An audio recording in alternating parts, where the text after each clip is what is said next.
오늘 우리에게 주시는 하나님 말씀은 요한복음 15장 7절에서부터 8절까지 말씀입니다. 너희가 내 안에 거하고 내 말이 너희 안에 거하면 무엇이든지 원하는 대로 구하라. 그리하면 이루리라. 너희가 열매를 많이 맺으면 내 아버지께서 영광을 받으실 것이요 너희는 내 제자가 되리라. 마태복음 4장 18절로 19절을 보면 주님께서 갈릴리 해변을 다니시다가 형제, 그러니까 곧 베드로와 안드레가 그물을 막 내리는 것을 보시고는 그들을 부르는 장면을 확인할 수 있습니다. 그들은 막 생업에 종사하고 있었어요. 그때 주님이 그들을 부르시죠. 나를 따라오라. 그러자 그들이 어떻게 합니까? 그물을 내버려 두고 주님을 따릅니다. 마태복음 9장 9절에도 비슷한 내용이 기록되어 있습니다. 가버나움의 세관에 앉아있던 세리 마태를 향해서도 주님이 동일한 말씀하시죠. 나를 따르라. 그러자 그가 하던 모든 일을 내려놓고 주님을 따릅니다. 자, 이런 과정을 보면 주님의 제자가 되는 것은 굉장히 단순한 것처럼 보입니다. 주님이 일단 부르시면 응답만 하면 되는 것처럼 여겨질 수가 있죠. 하지만 실제 주님의 제자가 되는 것은 그렇게 간단한 문제가 아닙니다. 누가복음 9장 57절 이하를 보면 주님이 길을 가시다가 세 사람을 만나고 그들과 각각 나누신 그 대화가 기록되어 있습니다. 첫 번째 사람은 그가 먼저 주님께 다가왔어요. 주님이 어디로 가시든지 내가 주님을 따르겠습니다라고 말합니다. 제자가 되겠다라는 얘기죠. 여기서 참고로 우리가 확인해야 되는 것은 이미 이 일이 있기 전에 주님의 12제자는 확정된 상태라는 것을 감안하고 들으시기 바랍니다. 어쨌건 대단한 사람이에요. 주님의 제자가 된다는 것 당시로서는 쉬운 일이 아니었죠. 많은 사람들의 또 미움을 받을 각오를 해야만 했는데 그럼에도 불구하고 그가 주님을 따르겠다고 했습니다. 그것만으로도 대단한 거예요. 주님이 그에게 하신 말씀은 여우도 굴이 있고 공중에 나는 새도 집이 있지만 인자는 머리 둘 곳이 없다라고 말씀하세요. 그 말씀의 핵심이 뭡니까? 주님은 굉장히 가난하다고 말씀하시는 거예요. 왜 굳이 가난한 것을 얘기하셨을까요? 그래, 나를 따라라. 아니면 아직은 준비가 되지 않았다. 한번 생각을 해보자. 뭐 그런 류의 대답을 하실 법도 한데 나는 가난하다라고 얘기하셨습니다. 이유가 있겠죠. 그 같은 내용을 기록한 마태복음 8장 19절 말씀을 보면 그 사람을 가리켜 서기관이라고 말합니다. 서기관이 어떤 사람이냐 하면 그러니까 율법을 필사하고 또 그것을 연구하여서 가르치는 전문적인 율법학자를 말합니다.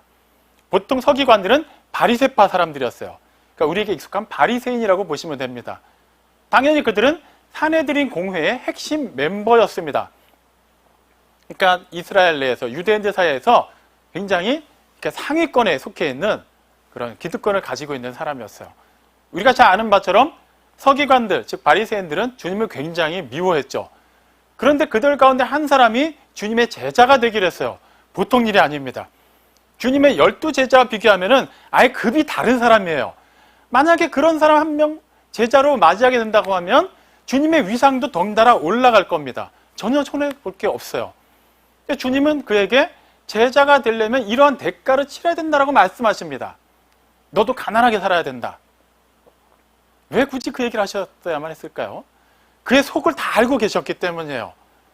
그는 서기관으로서 자기가 가지고 있는 그 기득권, 자기가 가지고 있는 그런 안락한 삶, 그리고 사람들 사이에서의 그런 명예, 이런 것은 고스란히 유지한 채 주님을 따르려고 했어요. 과연 그런 상태로 주님을 따를 수 있을까요? 그럴 수는 없어요. 주님은 가는 곳마다 환영을 받기도 했지만 대개의 상황에서는 미움을 받을 때가 더 많았습니다. 그런 서기관으로서 율법을 가르치는 사람으로서 그가 가지고 있는 그 율법의 그런 의의에 따르면은 그런 부정한 것을 만질 수도 없고 안식일날 일을 할 수도 없어요.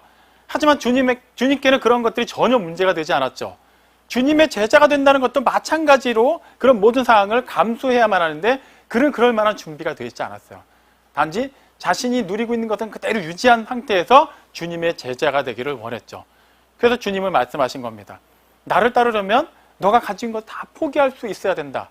할 수 있겠느냐? 그가 따랐는지 안 따랐는지 정확한 기록은 나와 있지 않지만 저도 예수님의 12제자 가운데 한 명, 그러니까 13명, 14명에 해당하는 제자가 될 수 없었던 것은 분명히 우리가 알고 있죠.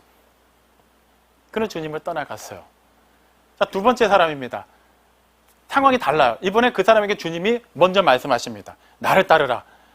자, 앞서서 우리가 살펴봤죠. 베드로, 안드레, 마태, 나를 따르라 라는 주님 말씀에 그들은 그대로 순종하고 따랐어요. 그럼 우리가 생각할 수 있는 것은 그도 왠지 주님이 그렇게 직접 말씀하셨는데 따르지 않을까? 하지만 그는 따르지 않습니다.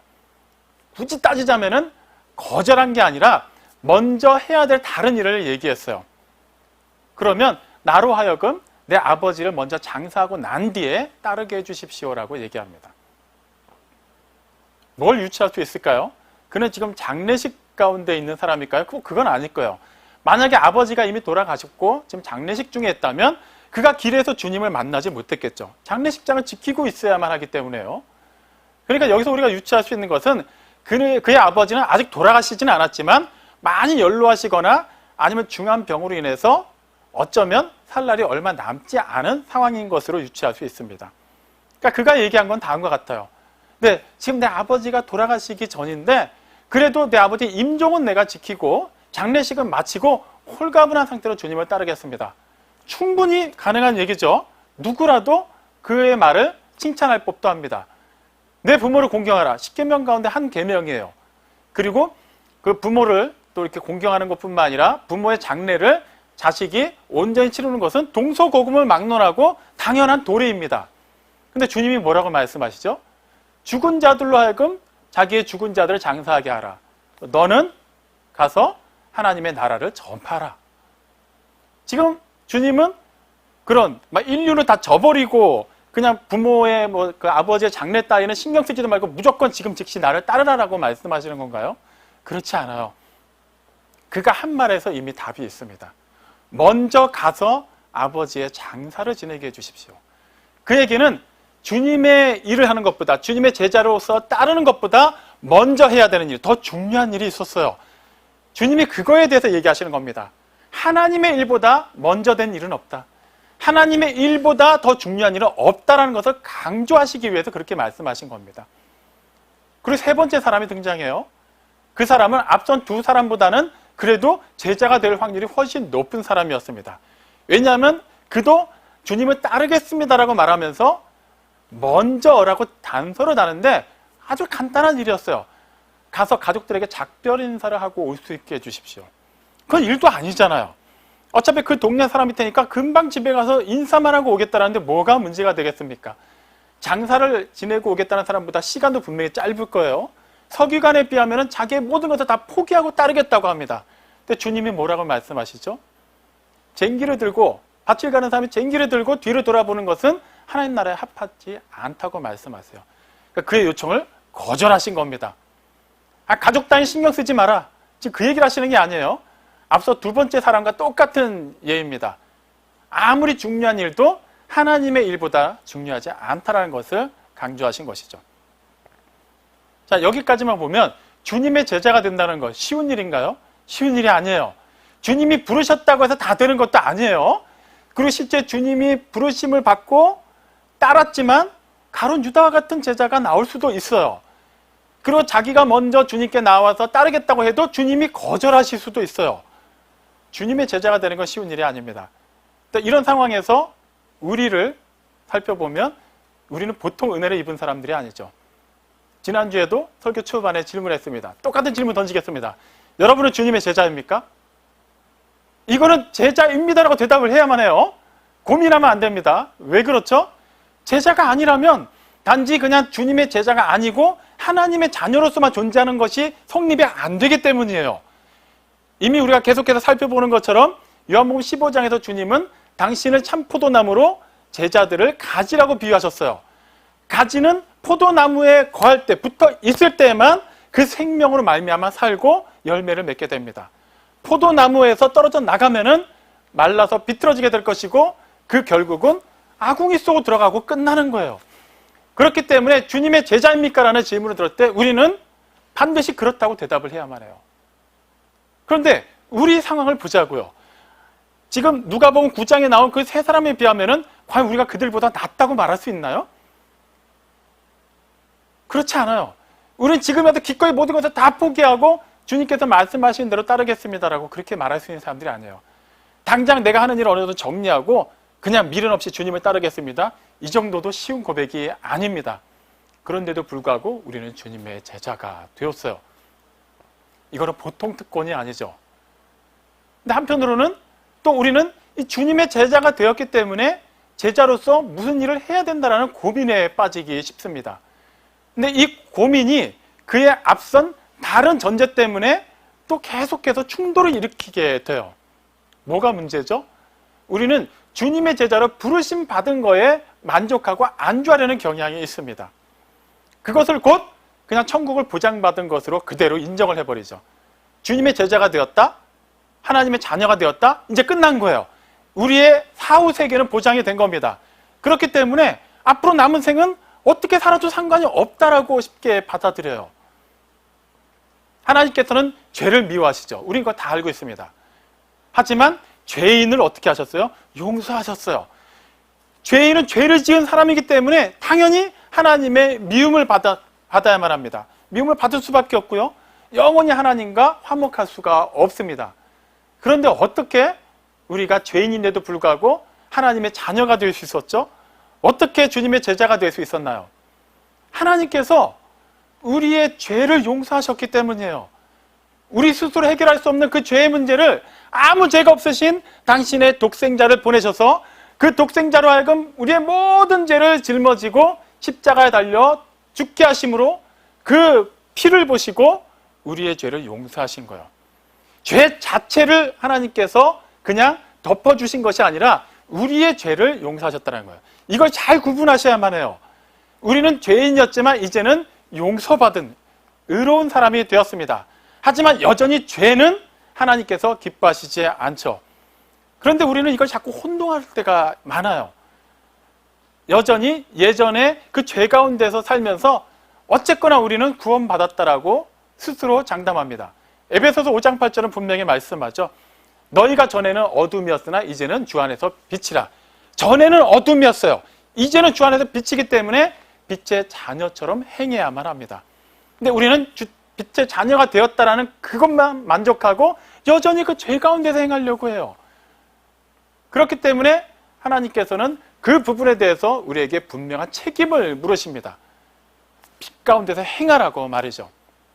근데 우리는 자꾸 이것을 어떤 행위로만 여기고 그 착각을 하기 때문에 많이 힘이 들죠. 뭔가를 해야 된다고 생각을 해요. 아, 주님의 제자니까 그럼 주님의 제자로서 내가 뭘 할 수 있을까요? 내가 상대적으로 돈이 좀 여유가 있으면 뭐 헌금하는 거로 나는 주님의 제자의 일을 감당하는 거예요. 내가 상대적으로 돈은 부족하지만 좀 시간이 많아요. 그럼 봉사를 많이 할 수 있겠죠. 그리고 내가 사람들과 이렇게 좀 대화하는 거 좋아합니다. 그러면 나는 전도하는 것으로 주님의 제자 일을 한다고 생각할 수 있어요. 그런 행위 자체가 나쁘다는 것이 아닙니다. 하지만 기본 전제가 이미 우리는 틀렸다는 것이죠. 내가 무엇을 해서 주님의 제자가 된 게 아닌데도 불구하고 우린 자꾸 내가 무엇을 함으로 말미암아 주님의 제자로서의 자격을 갖춰간다고 생각을 해요. 틀린 생각입니다. 우린 주님의 제자가 될 수 없는 사람들이었어요. 거기부터 다시 시작을 해야만 합니다. 그런데 어떻게 제자가 되었죠? 주님이 부르셨어요. 그리고 주님이 우리에게 원하신 것은 하나입니다. 내 안에 거하라 라고 말씀하신 거예요. 너희가 내 안에 거하고 내 말이 너희 안에 거하면 너희가 참으로 내 제자가 된다. 그리고 무엇이든지 원하는 대로 다 구하라. 그러면 이루어질 것이다 라고 약속하셨어요. 그 주님의 제자가 된다는 것, 주님 안에 거한다는 것, 그럼 뭔가 쉬운 것 같은데 어려워요. 그러면 그냥 주님의 제자로 부름받은 것에 만족하자. 다시 처음 문제로 돌아갈 수가 있어요. 이건 간단한 문제가 아닙니다. 마태복음 22장 1절로 14절 말씀을 보면 주님께서 비유로 말씀하신 혼인잔치 이야기가 기록되어 있습니다. 어느 임금이 자기의 아들, 그 왕자의 결혼식을 이제 성대하게 이제 거행하면서 사전에 초대한 사람들에게 이제 종들을 보냈어요. 자, 이제 때가 됐습니다. 오십시오. 근데 다들 개인적인 사정을 들어서 잔치에 참석할 수 없다고 말합니다. 준비는 다 됐는데 혼인잔치에 손님이 없는 거예요. 그래서 임금이 종들을 시켜서 내거리로 보냅니다. 큰 길을 보내서 그냥 악한 사람, 선한 사람 구분하지 말고 다 데리고 오라고 해요. 혼인잔치 자리를 채우라고 얘기합니다. 종들은 정말 그렇게 했고 그 자리는 많은 사람들로 채워졌습니다. 이제 잔치가 이제 흥이 무르익을 때쯤에 임금이 사람들을 돌아보기 위해서 그 자리에 나타났어요. 그 자리에 있는 사람들은 굉장히 즐겁게 혼인잔치에 참여하고 있었습니다. 그리고 공통적으로 그들은 혼인 예식에 참여한 자답게 예복을 입고 있었어요. 그건 가장 기본입니다. 혼인 예식에 참여하는 사람들은 굳이 뭘 준비할 필요가 없어요. 엄청나게 많은 돈을 준비할 필요도 없습니다. 그리고 그 잔치에 참여하기 위해서 따로 수고를 해야 될 일도 없어요. 그냥 예복만 갖춰 입으면 돼요. 그들 가운데 어느 누구도 본래 그 잔치에 초대받은 사람들은 없었습니다. 다시 말하면 자격이 없는 사람들이었어요. 그렇기 때문에 그들은 혼인잔치가 있든 없든 상관없이 본인들의 평상복을 입고 마침 내거리를 지나가고 있었을 뿐이에요. 그런데 왕의 초청을 받았고 그것에 응하여서 어떻게 했나요? 집에 가서 예복을 갈아입고 온 거예요. 그들은 그 놀라운 왕의 은혜를 입었습니다. 왕의 그 뜻에 따라서 원래 자격이 없는데도 불구하고 그 잔치에 참여할 수 있게 되었어요. 그리고 그들은 단 한 가지만 지키면 되는 거예요. 예복만 입고 있으면은 그 잔치에 참여할 뿐만 아니라 그 잔치를 끝날 때까지, 그 잔치가 끝날 때까지 원 없이 누릴 수 있게 됩니다. 그런데도 불구하고 그 자리에는 한 사람이 예복을 입고 있지 않았어요. 임금이 의아하게 여기고 다가갔습니다. 어떻게 당신은 예복을 입지 않았는가? 그가 말을 하지 못해요. 왜 말을 못했을까요? 그도 이게 잘못됐다는 것을 알기 때문이에요. 만약에 정말 몰랐다면 몰랐는데요? 이렇게라도 얘기하지 않을까요? 하지만 모를 수가 없어요. 유대인들의 전통상 혼인 예식에 참여하는 사람들이 예복을 안 입는 것은 말이 안 되기 때문이에요. 근데 그 잔치가 어떤 잔치예요? 그냥 혼인잔치가 아니라 임금이 주최하는 혼인잔치예요. 그렇다면 똑같은 예복을 입더라도 사람들이 그만큼 더 긴장을 하지 않았을까요? 더 진지하고 신중하게 예복을 입지 않았을까요? 다른 사람들은 다 그렇게 입고 와서 이제 아무런 것도 거리낌 없이 잔치에 참여하고 있지만 그 사람은 계속 불안한 상태였을 거예요. 하지만 그 잔치에 참여할 때부터 그 잔치를 우습게 여기고 왔기 때문에 그 잔치를 주최하는 임금의 권위와 그 통치를 그는 가볍게 여겼기 때문에 그런 것을 전혀 두려워하지 않았고 자기가 평상시 입던 옷 그대로 참여한 겁니다. 그는 부르심을 받았어요. 다른 사람들과 마찬가지로 말이죠. 하지만 쫓겨났습니다. 이유가 뭐죠? 단지 예복 하나 안 입었다고? 부를 때는 언제고? 아니에요. 이건 단순한 문제가 아니죠. 혼인잔치에 참여하는 자로서의 기본을 갖추지 못했어요. 그리고 그 주최자가 임금인데 그 나라의 임금이고 그 나라의 백성으로서 그 임금의 통치를 그는 부정한 겁니다. 당연히 그는 그 임금이 주최하는 자리에 있을 수가 없게 된 것이죠. 마찬가지예요. 주님의 제자가 된다는 것은 그냥 부르심으로 받고 끝나는 것이 아니에요. 하나님의 자녀가 되는 것도 마찬가지입니다. 이제 하나님을 아버지라 부를 수 있게 되었으니 나는 모든 것을 다 할 수 있고 내 아버지께서 다 책임져 주신다.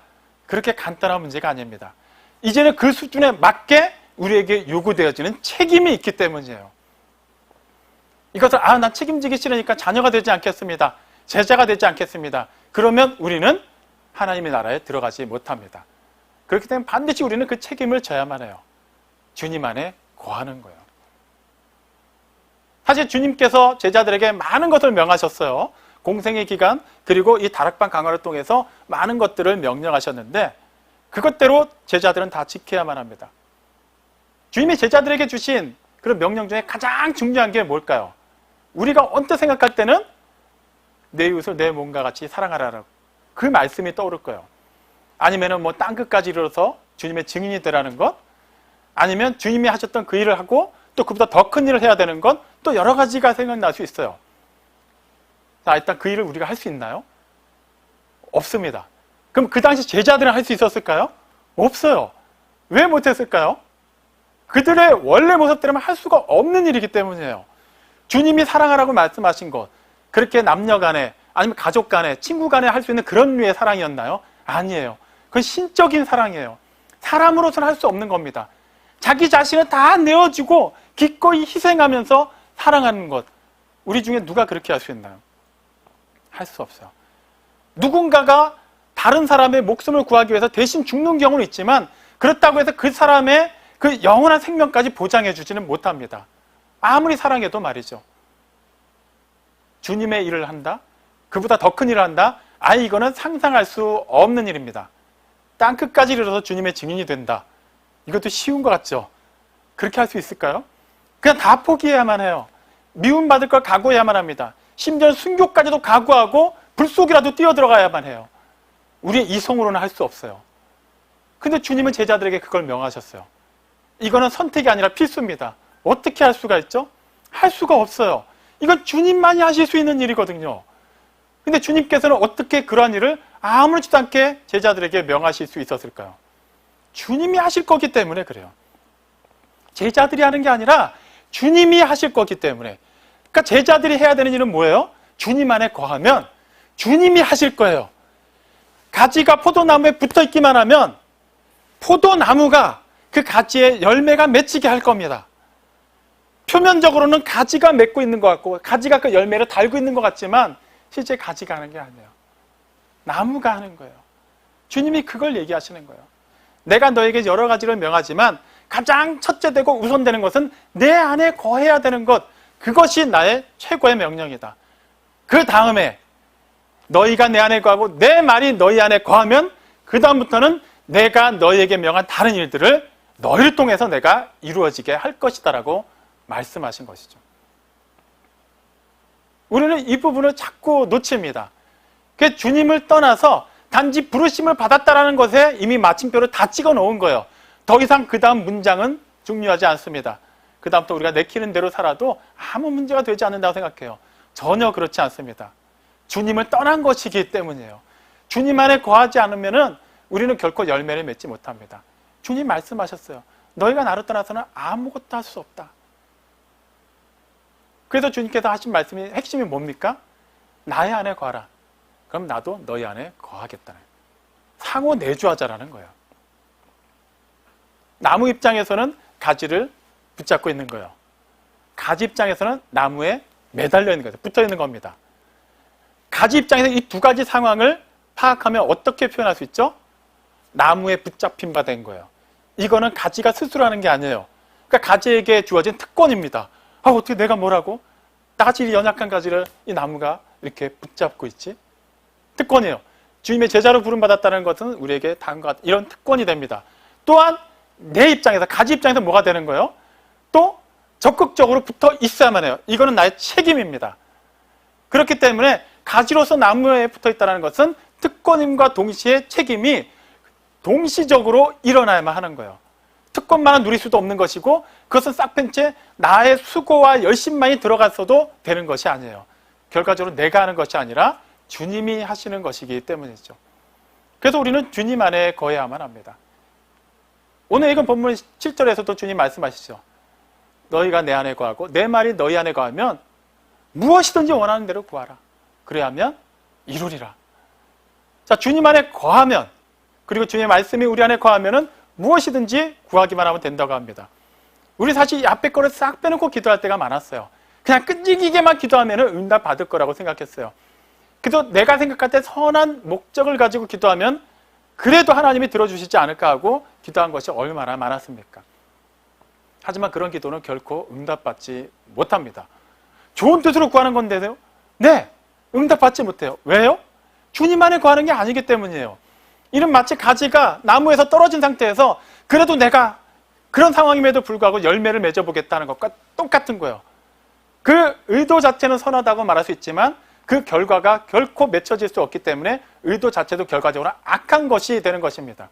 애초에 주님을 떠난 것부터가 잘못된 것이기 때문이죠. 주님 안에 거해야만 해요. 그 거한다는 것은 구체적으로 어떤 의미가 될까요? 주님과 끊임없이 교통하는 것을 얘기해요. 그럼 주님과 우리는 무엇을 가지고 교통할 수 있을까요? 그냥 뭐 이렇게 새벽마다 물 떠놓고 기도하면 되는 건가요? 아니면 어디 뭐 용하다는 기도원 가면 되는 것인가요? 그렇지 않아요. 주님께서 분명히 요한복음 15장 4절에서 나의 안에 거하라. 나도 너희 안에 거하리라라고 말씀하셨어요. 그리고 7절에서는 내 안에 거하라. 그리고 내 말이 너희 안에 거하면 너희가 모든 것을 무엇이든지 원하는 대로 구하면 다 이루어질 것이라 말씀하셨어요. 다시 말하면 내가 너희 안에 거하겠다라는 4절 말씀과 내 말이 너희 안에 거하면이라는 7절 말씀은 같은 의미가 되는 거예요. 결과적으로 주님의 말씀이 주님과 우리 사이에 교통할 수 있는 가장 근본적인 매개체가 되는 것입니다. 그렇기 때문에 우리는 말씀을 주야로 묵상해야만 해요. 그리고 그 말씀을 통해서 주님의 뜻을 알아야만 합니다. 요한일서 5장 14절은 그 뜻대로 구하면은 반드시 응답 받는다고 말하고 있어요. 주님의 뜻대로 구하면 반드시 응답을 받습니다. 그럼 주님의 뜻을 어떻게 알 수 있죠? 네, 기록된 말씀을 통해서 알 수 있어요. 그분이 곧 말씀이시고 말씀이 육신이 되어 세상에 오셨죠. 그리고 그분의 기록된 말씀을 우리에게 주셨습니다. 그렇기 때문에 우리는 그 말씀을 항상 묵상하고 그 말씀이 우리의 또 본질이 되고 우리의 인격이 될 때까지 계속해서 그 말씀 안에 거함으로 말미암아 우리는 주님의 뜻을 알게 돼요. 야고보서 4장 3절에 얘기하죠. 너희가 구하여도 얻지 못하는 것은 정욕을 따라서 구하기 때문이다. 그러면 어떻게 우리가 알 수 있을까요? 이게 내 정욕을 따라 구하는 것인지 하나님의 뜻을 따라 구하는 것인지 어떻게 알 수 있을까요? 주님의 뜻 안에 거하면 되는 거예요. 주님의 말씀 안에 거하고 있으면 자연스럽게 주님의 그 말씀이 우리로 하여금 무엇을 기도해야 될지, 무엇을 추구해야 될지, 어떠한 삶을 살아야 할지를 알려주십니다. 성령님께서 임하시면은 어떻게 한다고 하셨죠? 네, 주님의 말씀을 생각나게 하신다고 했어요. 가르치신다고 하셨어요. 그것은 없던 것을 갑자기 떠오르게 하시는 게 아니에요. 원래 있었고, 원래 들었고, 원래 알고 있었고, 알고 있어야만 하는데도 불구하고 잊었던 것을 생각나게 하실 거예요. 그거면 충분하다라는 거예요. 그리고 그것을 우리에게 좀 더 구체적으로 깨달아 알게 해주심으로 말미암아 어떤 상황 가운데서도 주님의 말씀으로 우리가 주어진 삶을 살 수 있게 하신다는 거예요. 우리는 이미 임한 하나님의 나라를 살고 있지만 아직 완전히 완성되지 않은 하나님의 나라를 기다리는 사람들이에요. 주님의 제자로 부름받았다고 해서 거기서 끝나는 것이 아니라 주님이 다시 오실 때까지, 주님의 구속사가 완성되는 그날까지 우리는 계속해서 주님의 말씀 안에 거해야만 합니다. 믿음의 장성한 분량에 이를 때까지 계속해서 자라가야만 해요. 그 이정표가 되고 그 어두운 가운데 불빛이 되고 그리고 우리의 생명의 근원이 되는 것은 오직 기록된 하나님의 말씀입니다. 그래서 신명기 8장 3절은 분명히 얘기하죠. 사람이 떡으로만 살 것이 아니라 여호와의 입에서 나오는 모든 말씀으로 살 것이다. 여기서 잘 확인해야 되는 것은 여호와의 입에서 나오는 모든 말씀이라는 거예요. 어떤 한 말씀, 어떤 때만 적용되는 말씀이 아니라 모든 말씀, 모든 상황에서, 쉽게 말하면 주님의 말씀 안에 거한다는 것은 일시적이고 어느 순간적인 것이 아니라 어떻게 짠하게 나한테 감동 오는 그것만이 아니라 모든 상황 속에서 지속적이고 연속적으로 이루어져야만 살 수 있다는 거예요. 과일나무를 심었어요. 물 한번 딱 주고 끝내면은 그 나무가 온전히 자라고 열매를 맺을 수 있을까요? 그렇지 않아요. 또 물을 꾸준히 주다가 드디어 열매가 맺히기 시작할 때부터 물을 주기를 중단한다면 과연 좋은 열매를 맺을 수 있을까요? 그것도 불가능한 일이겠죠. 계속해서 주님의 말씀 안에 거해야만 합니다. 그러면 당연히 우리는 주님의 뜻을 알게 될 것이고 주님의 뜻을 따라 구하게 될 것이고 그러면 무엇이든지 구하는 것마다 다 얻을 수 있게 되는 거예요. 이쯤 되면 우리는 고민을 할 수가 있어요. 그러면 솔직히 내가 지금 기도했던 것들, 지금까지 기도했던 내용들이 정말 주님이 원하시는 주님의 뜻을 따라 기도한 것과는 거리가 먼 것들이 많은데 나는 너무 세속적인가? 내가 지금까지 기도했던 건 다 틀린 건가? 무조건 그냥 하나님의 나라와 하나님의 의만 구해야만 하는가? 꼭 그렇지는 않아요. 마태복음 6장 32절 이하의 말씀을 보면 주님께서는 또 뭐라고 얘기하시죠? 무엇을 먹을까? 무엇을 마실까? 무엇을 입을까? 염려하지 말라고 말씀하셨어요. 염려하지 말라고 말씀하실 때 분명한 대책이 있으니까 그렇게 말씀하신 거예요. 그 다음에 뭐라고 얘기하십니까? 이 모든 것이 너에게 필요한 것은 하늘아버지께서 다 알고 계신다. 너희보다 더 잘 알고 계신다. 왜냐하면 너희를 창조하셨으니까. 그리고 너희가 살 수 있도록 이 모든 것도 창조하셔서 이 가운데 너희를 두셨기 때문에 그런 것은 전혀 문제가 되지 않는다는 거예요. 다만 너희는 그의 나라와 그의 의를 구하라. 그래야면 이 모든 것, 너희가 원래 필요하다고 여겼던 것을 다 더해 주실 것이다 라고 말씀하세요. 우리는 이거 없으면 안 되는데 걱정하지 말라는 거예요. 우리가 몰랐던 것, 우리가 필요한 건데도 불구하고 이미 우리의 기억 속에서 사라진 것조차도 하나님께서 다 더해 주신대요. 기본 전제가 뭐라는 거예요? 주님의 나라와 주님의 의를 구하라는 거예요. 주님의 나라, 뭘 알고 있죠? 주님의 통치를 얘기합니다. 주님의 통치를 온전히 받아들이고 그 통치 안에 온전히 거하고 있다면 하나님께서는 그 필요한 것 이상의 것을 채워주십니다. 주님의 통치를 받고 주님의 나라를 살고 주님의 나라를 전하는 사람으로서 필요한 것들 다 채워주신다고 약속하셨어요. 그렇기 때문에 우리는 하나님의 그 통치를 온전히 받아들이면 됩니다. 교회 부흥을 위해서 기도한다고 하면 어떻게 우리는 기도해야 될까요? 사람이 많아지게 기도해야 될까요? 이젠 내용이 달라져야만 합니다.